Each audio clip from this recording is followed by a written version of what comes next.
Olha, por 6 votos a 5, os ministros mudaram o entendimento que permitia a prisão após condenações em segunda instância.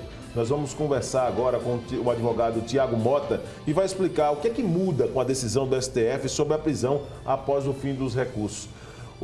Doutor Tiago, muito obrigado, inclusive, por ter vindo aqui. O que é que muda, na verdade, para o nosso telespectador entender como muda agora com toda essa decisão, com o posicionamento dos ministros, o que isso pode trazer de mudanças para o conhecimento da sociedade? Bom dia. Bom dia. Em grande parte, se restabelece o posicionamento anterior. Até a entrada, o ingresso da Constituição de 1988, nós não tínhamos um parâmetro estabelecido nesse sentido.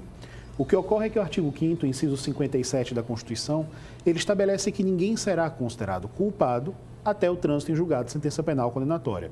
E o que é que foi colocado nessas ADCs 43, 44 e 54 no Supremo? Se haveria ou não a possibilidade dessa execução se dar antes. Se dá, por exemplo, no segundo grau, se dá, por exemplo, no STJ. E o que é que o Supremo Tribunal fez? Ele restabeleceu o conceito, firmado textualmente na Constituição, de que essa execução só pode se dar a partir do trânsito em julgado. E só para deixar mais claro para quem está nos assistindo, no nosso direito, existem dois tipos de prisão, a prisão cautelar e a prisão pena.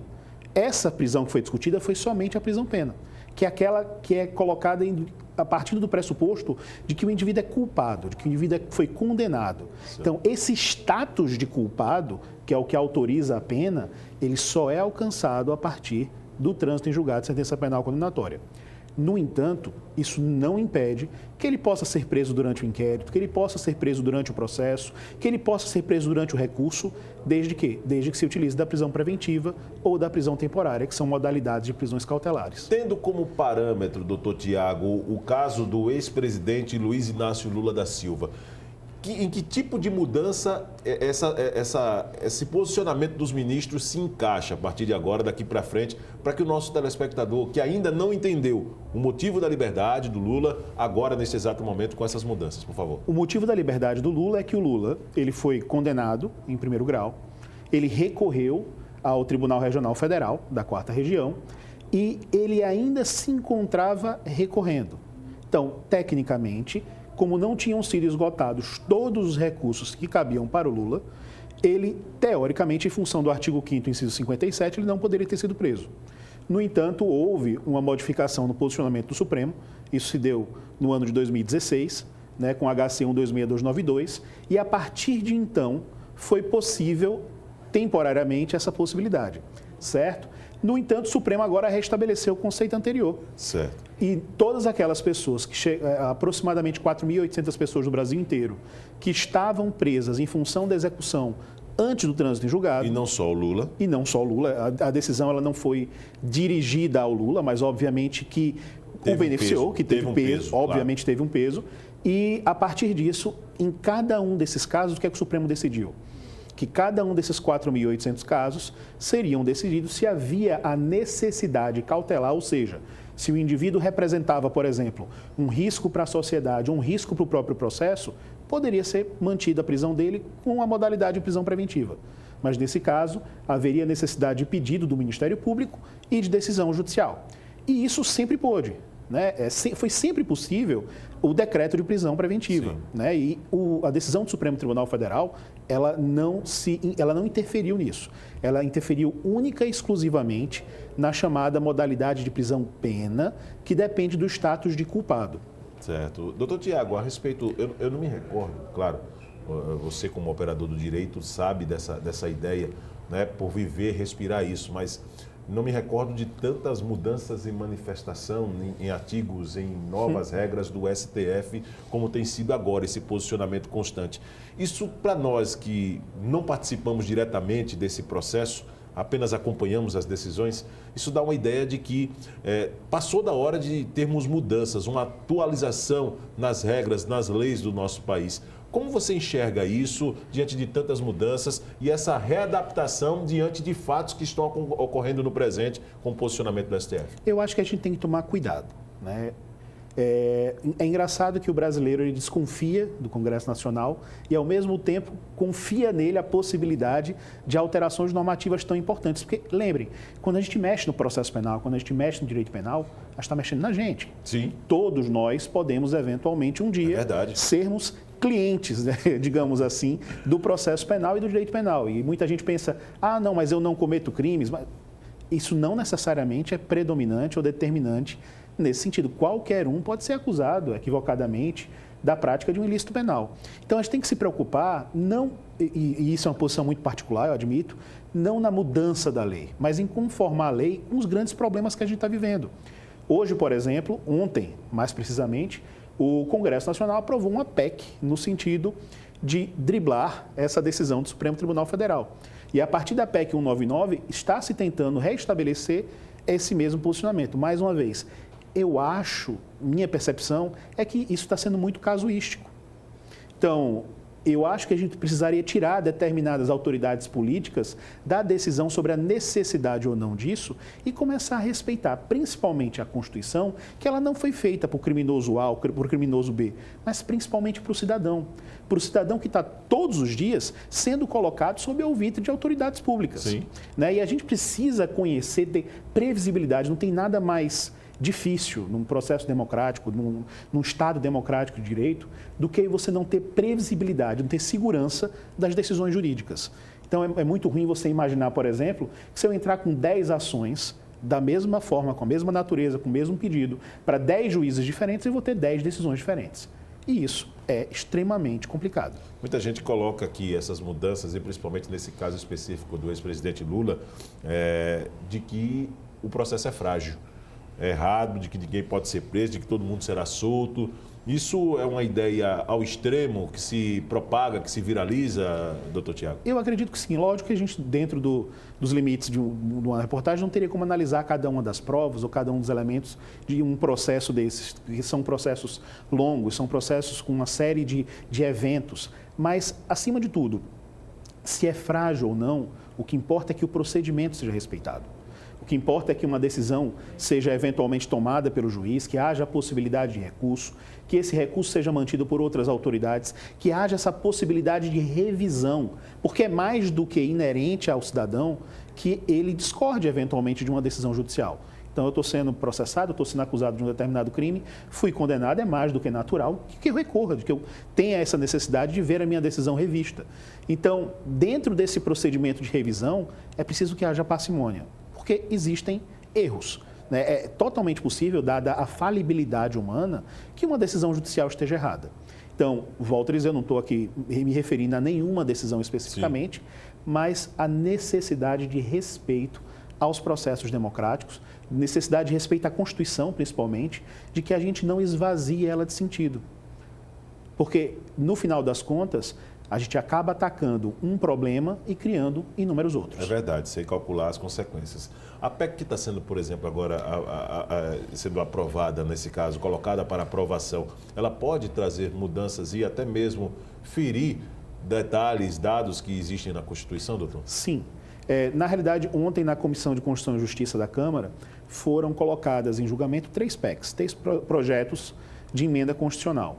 O primeiro projeto, ele tentava modificar exatamente esse artigo 5º, inciso 57, que diz: ninguém será considerado culpado até o trânsito em julgado de sentença penal condenatória. E qual é o grande problema? Porque muita gente pode concordar com isso, muita gente pode tranquilamente discordar. O grande problema é que o artigo 60, parágrafo 4º da Constituição, ele coloca esse inciso como uma cláusula pétrea, pétrea de pedra, algo que é um núcleo imodificável da Constituição. Certo. Então, existem determinadas coisas, determinados itens, dispositivos da nossa Constituição que podem ser modificados. Existem outros que não. Não podem. Que o Constituinte disse, epa, aqui não dá para mexer, não dá para mexer. Então, esse é justamente um desses dispositivos que são, colocando de uma forma mais simples, imexíveis. Isso foi reconhecido pela pela Comissão de Constituição e Justiça ontem. Então, esses 2 projetos que tentavam modificar o artigo 5º, inciso 57, foram rejeitados por serem considerados inconstitucionais. No entanto, um outro projeto de emenda constitucional, que foi o 199 de 2019, ele foi mais inteligente. Ele não tentou, não está colocando sob a possibilidade de modificar esse dispositivo. Certo. Ele está tentando modificar outros, o 102 e o 105 da Constituição, transformando esses recursos que vão para o STJ e o STF em revisão criminal. E o que é isso? É fazer exatamente na prática o que o Supremo Tribunal Federal entendia anteriormente, ou seja, de que o trânsito em julgado ocorra no segundo grau. Então, há também divergências sobre isso, não seria uma forma de, não só malferir a decisão do Supremo, como o próprio artigo 5º, inciso 57, mas é uma metodologia que cabe até interpretação dentro dessa circunstância. Então, esse projeto foi colocado em julgamento ontem na Comissão de Constituição e Justiça e vai ser criada uma comissão especial para julgar o mérito dele agora. Então, quer dizer que se isso for aprovado, às vezes as pessoas que estão sendo apontadas, né, que estão sob investigação, sendo acusadas, elas já podem sair ali como culpado do tribunal. É isso, doutor? Exato. Seria, se aprovado da forma como está, o que vai acontecer é que o indivíduo ele vai ser condenado, se eventualmente ele for condenado em primeiro grau e ele recorrer aos tribunais de justiça, aos TRFs, o que vai acontecer é que, a partir da manutenção, se essa decisão for mantida nesse tribunal colegiado, a partir deste momento, se ele recorrer para o STF ou para o STJ, ele vai recorrer preso, porque a execução penal não vai ser mais antecipada. Certo. O que vai acontecer é o trânsito em julgado que vai ser antecipado. Então, no tribunal, uma vez encerrados o que a gente chama de recursos ordinários, sim, se eu tiver que interpor recurso extraordinário ou recurso especial, que é para o STJ ou o STF lá em Brasília, esses recursos eles não teriam o condão de evitar a prisão em segunda instância. O que você espera? O que pode acontecer daqui para frente, como operador de direito, acompanhando cada passo desse que tem sido dado, principalmente com as possibilidades de mudança na Constituição, doutor? A minha percepção é que a discussão ainda está muito embrionária. Existe uma movimentação muito grande em confundir essa discussão com a Lava Jato. E isso, infelizmente, a polarização ideológica que acabou insuflando o país desde os processos eleitorais recentes, acaba tirando a discussão do mérito, que é justamente saber o que é melhor para o Brasil e o que é possível dentro dos nossos limites constitucionais, para virar um fla-flu jurídico. E é isso que tem que acabar. No final das contas, a gente não pode discutir criminologia, a gente não pode discutir penal, processo penal, simplesmente como sendo torcida organizada. Né? Se um determinado político A ou B diz isso está certo e acabou-se, e se um outro diz outra coisa, e eu tenho que me filiar porque como se fosse uma cartilha. Né? Mas não, o que a gente precisa analisar sinceramente é quais são efetivamente os problemas que nós enfrentamos em relação à criminalidade, principalmente já que a gente está discutindo penal e processo penal, e quais são os métodos, quais são os meios específicos para resolvê-los. Volto a dizer, será que modificar a Constituição ou o Código de Processo Penal em relação à prisão em segunda instância seria algo que resolveria esse problema por conta de 4.800 presos no Brasil inteiro? Será que é esse o problema da jurisdição? Será que é isso o problema que o cidadão vive no dia a dia e que está acarretando a ele medo para sair de casa, medo e insegurança em relação aos filhos? Sinceramente, eu acho que não. Então, é difícil de dizer o que se esperar exatamente a partir de agora, porque o Congresso Nacional vai estar iniciando ainda o procedimento de julgamento disso. No final das contas, o que é que a Comissão de Constituição e Justiça fez? Ela simplesmente disse, isso aqui pode ser discutido. Então, vamos ver agora como é que nas próximas cenas deste capítulo a gente possa efetivamente descobrir o que é que o Congresso Nacional, e eu entendo que ele deve trazer a população para saber exatamente o que é que está sendo julgado, quais as consequências disso. O meu posicionamento é que esse não é o problema e que efetivamente a gente deveria manter a questão do trânsito em julgado justamente em função de um outro dispositivo constitucional, que é o artigo 5º, inciso 55, também albergado por cláusula pétrea, que diz que a ampla defesa deve ser assegurada com todos os recursos a ela inerentes. E é isso que também está sendo atacado. Muito obrigado, doutor Tiago Mota, conversando com a gente aqui a respeito de várias mudanças que o STF pode promover e que, naturalmente, o posicionamento dos ministros, o que me deixa assim ainda mais preocupado, é que traz realmente essa ideia de paixões ideológicas que estão sendo colocadas nas decisões, por partido, por pessoas, e que isso acaba prejudicando, no final das contas, a mim e a você no futuro. Temos que levantar essa bandeira da preocupação. Olha, um problema vem incomodando bastante aqui na sequência do TV Mar News. Nós vamos trazer um problema que tem incomodado os moradores do Stella Maris. Fernanda Palmeira foi lá conferir tudo de perto, o lixo tomando conta, e você vai ver agora nessa sequência. Prefeitura Municipal de Maceió trabalhando na área nobre da cidade. Estamos aqui no canteiro central do Stella Maris, área nobre da cidade que merece, como vem merecendo a atenção da Prefeitura Municipal de Maceió, recebendo um recapeamento, uma fresagem, passa uma máquina, tira o asfalto antigo, o asfalto imprestável, e aí vem esse recapeamento para dar melhor conforto e valorizando cada imóvel. Inclusive, olha, residências elegantes por aqui, além também de edifícios de apartamentos luxuosos, e essa vontade da Prefeitura de Maceió fazer jus ao Imposto Predial Territorial Urbano, do IPTU. Enquanto isso, olha só o que é que lamentavelmente a comunidade faz em troca. Coloca metralha, lixo. Está aqui um flagrante, mais uma vez, triste. Aquilo onde a Prefeitura quer fazer um verdadeiro pomar, plantando flores, plantando árvores com sombra para lugar de lazer, o que seria limpo, infelizmente, passa a ser esse lixo a céu aberto. É lamentável. Claro, não são todos, tem muita gente, muitas famílias conscientes, as pessoas que por aqui residem, trabalham ou mesmo passam, mas infelizmente aqui não é um ponto de colocação de entulhos, mas mesmo assim os desavisados, o do comodismo que não quer dar um passo a mais para chegar num container ou levar para um lugar onde seja apropriado para resto de árvores, resto de portas, resto de construção, de reforma, está aí esse cartão negativo.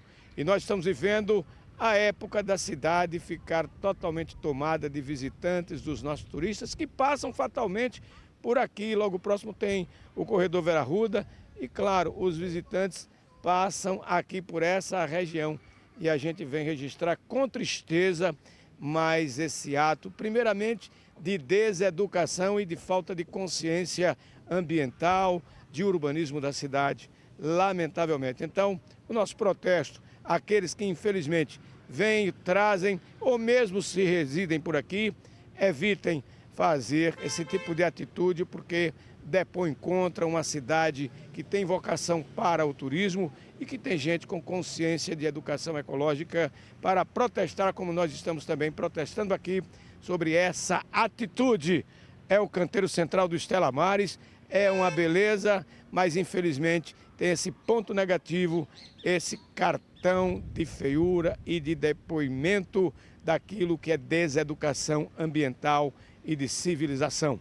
A fiscalização da Prefeitura já está por ali, mas como multar, a quem multar, de que forma multar, temos lei para isso, devemos ter, mas infelizmente ainda estamos convivendo com esse tipo de gente que emporcalha a cidade. Com as imagens de Chico Nogueira aqui do Stella Maris, Fernando Palmeira para a TV Mar da organização Arnoldo de Melo, no canal 25 da NET. Obrigado, Fernando Palmeira. Você volta amanhã, ainda nesta edição do TV Mar News, tá certo? Nós vamos agora a um rápido intervalo. No próximo bloco tem o quadro Emprego e Renda, com Israel Lessa, que vai tratar um pouco mais das ações que as instituições de ensino têm desenvolvidos, oferecendo inclusive profissões, oferecendo emprego. Daqui a pouquinho, logo depois do intervalo. Voltamos já.